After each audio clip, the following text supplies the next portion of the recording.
Jean-Louis, deuxième édition du Grand Prix de Corée, un Grand Prix qui vous séduit peu. Non, en réalité, c'est le pays qui ne me séduit pas beaucoup. Alors vous allez dire, et c'est malin de dire ça, il n'y a jamais été. C'est vrai, mais quand je vois les difficultés pour obtenir le visa, quand je vois les problèmes qui concernent là-bas la route, il faut faire 400 ou 500 km pour rejoindre le circuit. Voilà, tout ça me rend pas gai au point de dire, tiens, je vais aller voir ce Grand Prix qui, troisième facteur important, se joue au milieu de nulle part, près d'un chantier naval, point, il n'y a rien autour. Et donc tout ça, bien, moi, la Formule 1, c'est un tout pour moi. Il n'y a pas que la course qui compte, il y a aussi l'ambiance. Donc c'est pour ça que je déserte la Corée. Suite à de nombreux couacs l'an passé, les promoteurs ont été sommés de réparer quelques problèmes. Alors est-ce que vous avez eu des échos? Est-ce que tout va bien sur place? Oui, tout va bien sur place. La première chose, c'est que la météo sera bonne.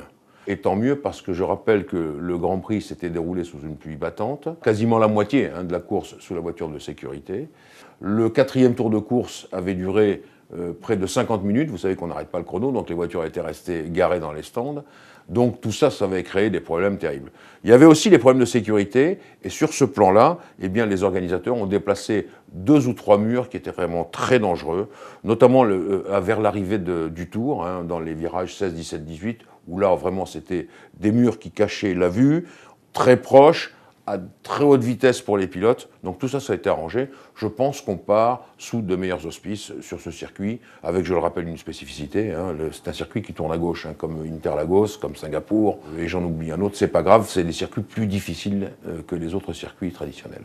Jean-Louis, est-ce que l'on redoute, vous parliez de la météo, est-ce qu'on la redoute, cette pluie, ou cette chaleur écrasante? Oui, on la redoute parce que, si vous êtes obligé de rester au stand parce qu'il pleut trop, tout ça réuni n'engage pas à ce qu'il y ait la pluie. Mais je répète, la météo est prévue bonne. Alors, en revanche, le Grand Prix sera intéressant et je vais vous dire pourquoi. Parce que le vendredi, il tombe des cordes, dit la météo, pour samedi et dimanche, plutôt beau.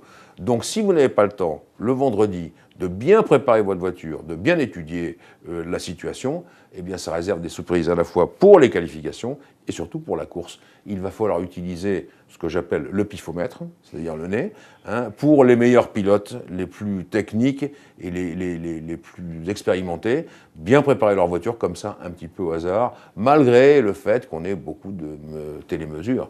Il faut aller comme ça, un petit peu à tâtons, et c'est là où on va voir les meilleurs pilotes.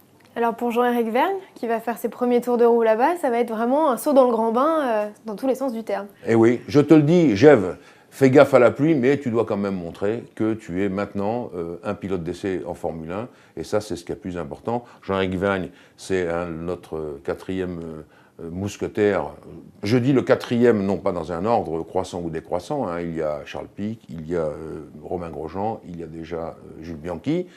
Jean-Éric Vergne, c'est le quatrième, il doit pouvoir se distinguer. Il le faut en tout cas, parce qu'au Grand Prix d'Inde, le Grand Prix suivant, comme c'est tout nouveau, ce sont les titulaires qui garderont la voiture le vendredi matin, et lui, on ne le retrouvera, Gève, qu'après à Abu Dhabi. Heureusement, il va faire les rookie tests d'Abu Dhabi, non plus pour Toro Rosso, mais pour Red Bull Renault, qui est la grande équipe numéro 1, et donc ça, c'est important pour lui. Dernière question, Jean-Louis, à propos des pneumatiques. On sait que Pirelli est un peu au cœur d'une polémique, alors qu'est-ce que prévoit le pneumaticien pour le Grand Prix de Corée? Le souci des pneus tendres, c'est que les équipes veulent les garder pour la course quand ils sont très compétitifs. D'où le fait que, eh bien, on s'abstient en qualification de tourner, ce qui fait que la troisième partie, Q3, ou la Super Pole, qui est toujours très animée, eh bien, l'est beaucoup moins. On l'a constaté au Grand Prix du Japon. Pour cette épreuve de Corée, Pirelli joue une carte, un pari décisif, à savoir que les pneus durs seront les tendres et les pneus tendres les super tendres. Donc, est-ce qu'on va avoir le même cas de figure? Je le crois. Et donc, il va falloir absolument réfléchir à ce problème-là. Et je pense que Pirelli a déjà réfléchi, qui veut instaurer pour la saison 2012 carrément des pneus de qualification. Voilà, on ne touchera pas aux pneus pour la course. Chacun sera à la même enseigne. Et ça, ce n'est pas plus mal.